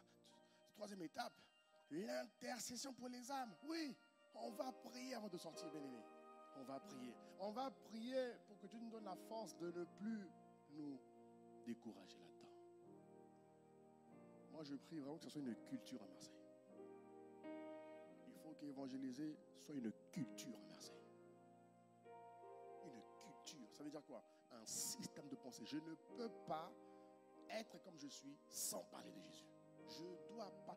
Évangéliser, c'est parler de Jésus. C'est pas juste dire, c'est parler de Jésus. Maintenant, en parlant de Jésus, en fonction de la personne, Dieu peut t'emmener à l'emmener à Christ. Mais même s'il n'a pas donné sa vie à Christ, tu as parlé de Jésus. Tu ne veux pas juste dire, parce qu'il y en a qui vont dire, bon, comme le pasteur a dit, c'est parler de Jésus, ils vont venir. Bonjour, vous connaissez Jésus? Ah, je ne vais pas. Ok, j'ai fait ma part. Non. Tu parles de Jésus avec vigueur. Tu parles de Jésus avec passion. Tu parles de Jésus. Tu démontres Jésus par ton caractère. Par un témoignage. Ça dépend de comment l'Esprit te conduira. Parce que c'est toujours l'Esprit qui mettra les paroles dans ta bouche. Église de Marseille. Que la culture de parler de Jésus, de l'évangélisation, nous soit communiquée cet après-midi. Amen. Et la prière pour les âmes va emmener Dieu à nous communiquer la quatrième chose qui est son onction. Oui, lorsque tu sortiras pour parler de Jésus, Dieu nous équipera. Comme il a fait en Matthieu 10, verset 1. Il dit, puis ayant appelé ses 12 disciples, il leur donna le pouvoir de chasser les esprits impurs. Tu vois, Matthieu 10, 1. Il leur donna le pouvoir de chasser les esprits impurs, de guérir toute maladie et toute infirmité. Dieu nous équipe quand on sort. Alléluia. Et une fois que tu as l'onction, cinquième chose, on passe à l'action. Amen. Parler de Jésus permet d'augmenter le fruit. Le fruit doit demeurer. Tu ne parles pas de Jésus, le fruit n'augmente pas. Et si le fruit n'augmente pas, l'exaucement de tes prières peut être compromis. Donc là, tu ne peux pas en vouloir à Dieu. C'est à toi que tu dois en vouloir. Alléluia.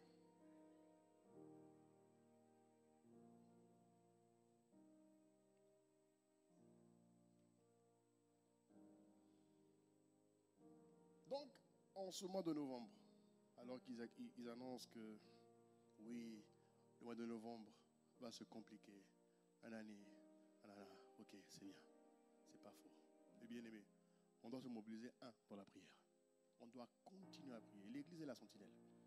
Dis-moi amen. On doit continuer à prier. Mais on doit aussi parler de Jésus. La présence répandue avec le sang de Jésus, bien-aimé, avec les anges, va nous faire gagner du temps. Amen. On va se lever, on va acclamer Jésus, on va prier. Alléluia.